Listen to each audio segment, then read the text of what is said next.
Salut à tous, on se retrouve aujourd'hui pour parler du FC Barcelone en ce vendredi 27 septembre et on commence tout d'abord avec les photos de l'entraînement pour préparer bien sûr le match de demain.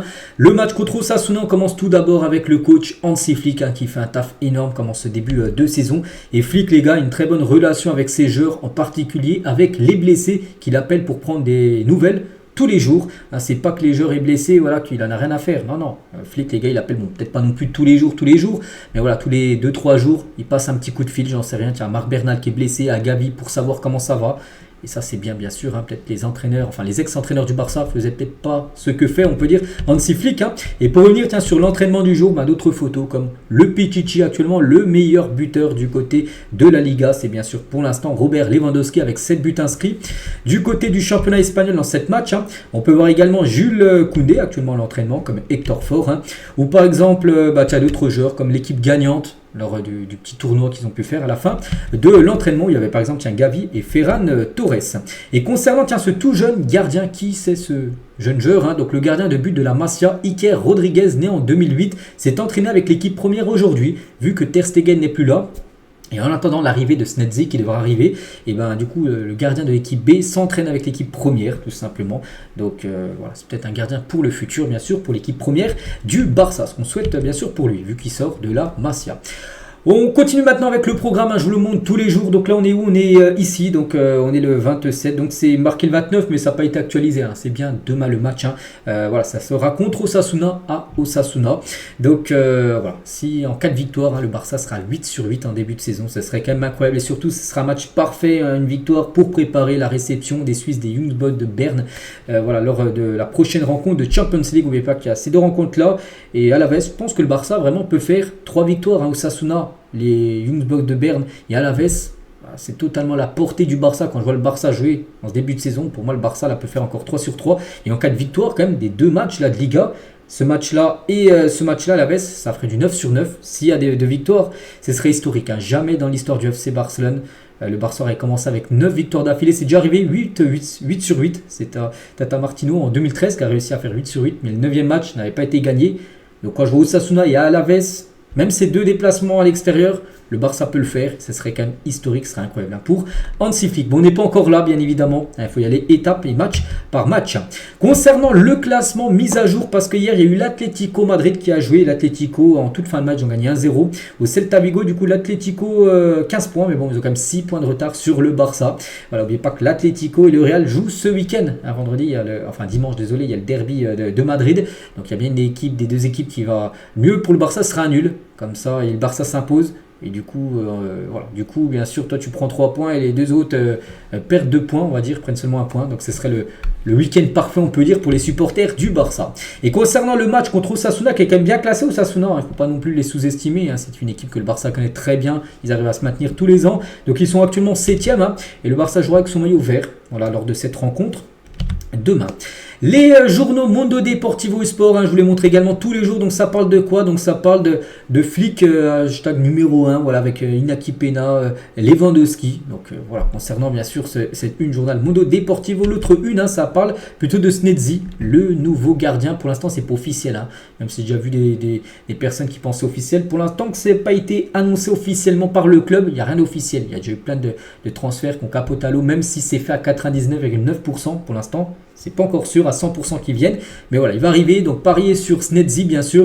Donc en gros, c'est quand est-ce qu'il va signer? Peut-être un qui se pose la question. Donc Snedzi sera présenté en tant que joueur du Barça la semaine prochaine. Il devrait signer normalement lundi son contrat. Donc là, il n'y aura rien normalement ce week-end. Dès lundi, il va signer son contrat. Il sera présenté peut-être lundi, mardi, j'en sais rien, auprès des médias. Et Snedzi sera autorisé à être inscrit en Ligue des Champions. Il sera signé pour être le gardien de but titulaire de l'équipe. Ça, c'est une bonne nouvelle parce que normalement, les inscriptions sont finies, bien sûr, pour jouer la Ligue des Champions pour chaque équipe. Tu devais donner une liste de joueurs qui jouent la Ligue des Champions. Et là, en gros, il pourra quand même être inscrit. Parce que c'est voilà, en gros il pourra, donc ça c'est une bonne nouvelle, c'est à dire qu'il pourra gauler. Bon, peut-être pas contre les Suisses, parce que je pense déjà qu'il gaulera pas, même s'il signe lundi, il ne jouera pas contre l'équipe sud des Young Boys de Berne mercredi. Je pense que quand il jouera, ce sera après la trêve internationale. Donc là je pense qu'Inaki Pena va gauler les 3 derniers matchs là qu'on avait parlé tout à l'heure. Donc Osasuna, Alaves et les Suisses. Puis après, contre Séville, là, peut-être Snedzi pourrait peut-être faire ses grands débuts. Du côté du club, hein, et Snedzi et Lewandowski, donc deux joueurs peut-être du Barça hein, pour Snedzi, donc deux Polonais, ont une relation très étroite hein, qui ne se limite pas au football. Ils sont amis depuis plus de 15 ans. Ils partagent même le même groupe d'amis d'enfance. Donc après, croyez pas les gars, il est venu Snedzi, c'est en grande partie grâce à Lewandowski. Hein, je pense que Lewandowski ne serait pas au Barça. Je pense que le Barça serait peut-être allé chercher Bravo, Keylor Navas, un autre gardien, j'en sais rien. Mais vu que Lewandowski connaît très bien, on peut voir qu'ils sont amis, ils ont même des amis d'enfance, en amis communs. Et ben voilà, donc du coup, il a fait pression à Snedzi aussi en interne pour faire signer tout simplement son ancien gardien du côté de la sélection polonaise. Et Snedzi à Lewandowski, il lui a dit, hein, il a dit directement, si c'est pour être remplaçant, je ne viens pas. Il vient pour être titulaire. Bon là, les 3 prochains matchs, je l'ai dit, ça va être Inaki Pena. Mais après les gars, la trêve, hein, ça devrait être lui. Enfin, lui, il vient pour être le numéro 1, bien sûr, du côté du FC Barcelone. C'est comme un gros coup dur quand même pour Inaki Pena. Voilà, parce que Pena, il se dit, voilà, je suis la doublure, en gros, tu comptes pas du tout sur moi. Alors, regardez, je go la peine, en plus, je fais un clean sheet. Et là, direct, un gardien vient pour être devant moi. Bon, après, voilà, c'est comme ça, c'est le football. Hein, c'est voilà, les dirigeants du Barça, bien sûr, qui décident.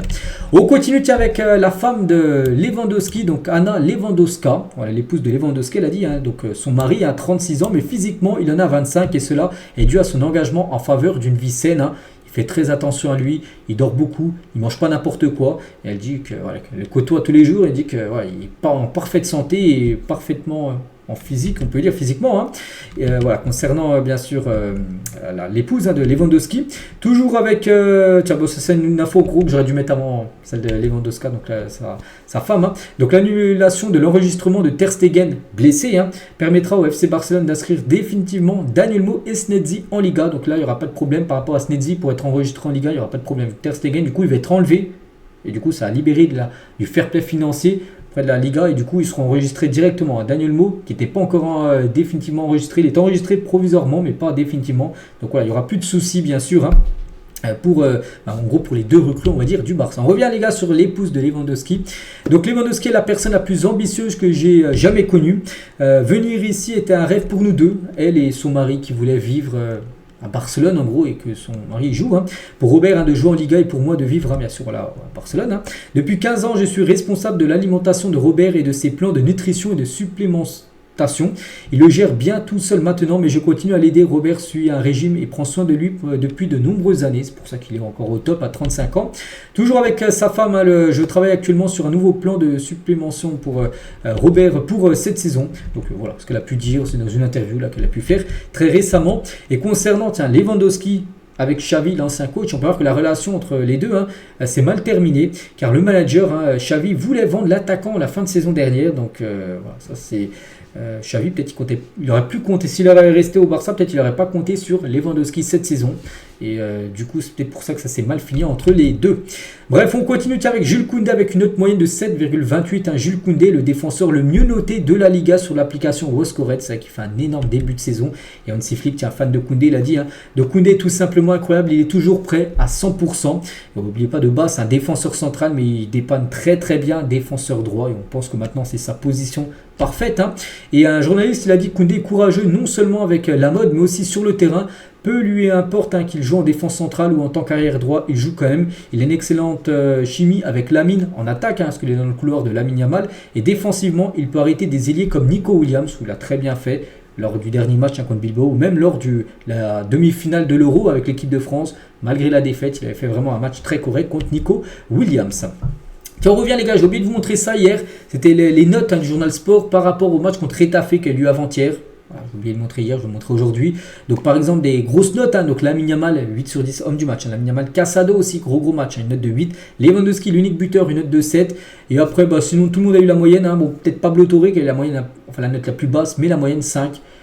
Voilà, tout le monde a été très correct hein, lors de cette rencontre.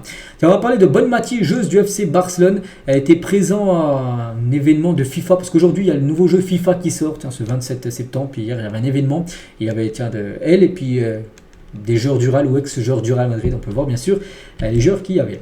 On va parler de Rafinha qui sera de retour dans la liste de l'équipe nationale brésilienne demain. Donc là le coach, le sélectionneur du Brésil va dévoiler sa liste pour les 2 prochains matchs. Et il devrait être rappelé, n'oubliez pas qu'en septembre, il n'avait pas été appelé. Hein. Ça a été une grande surprise. Et là, vraiment, vu le début de saison qu'il fait, il est obligé d'être appelé.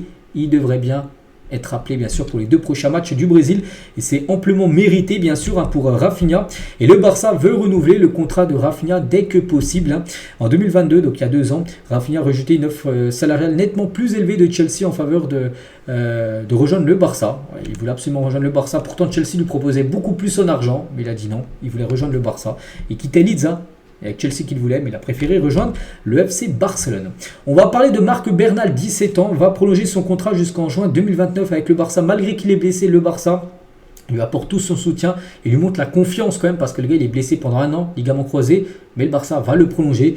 Les Blaugrana ont d'ores et déjà commencé à signer les documents pour le nouveau contrat de l'Espagnol, la victime d'une grave blessure survenue en début de saison, donc ça peut arriver à tout moment, là sa prolongation peut-être aujourd'hui, demain, dimanche, lundi, mardi prochain, j'en sais rien, mais c'est imminent et ça c'est une bonne nouvelle pour Marc Bernal. Et puis on finit avec ça aujourd'hui, donc voilà les gars ce qu'il y avait à dire, j'espère que ça vous a plu. On se retrouve bien sûr demain, donc demain la vidéo sortira un petit peu plus tôt, pourquoi? Parce que demain il y a match et on fait l'avant-match, on parlera de tout, propos probables, la conférence de presse bien sûr de Hansi Flick aura lieu cet après-midi, on parlera de tout ça demain et je vous souhaite une très bonne journée et à demain.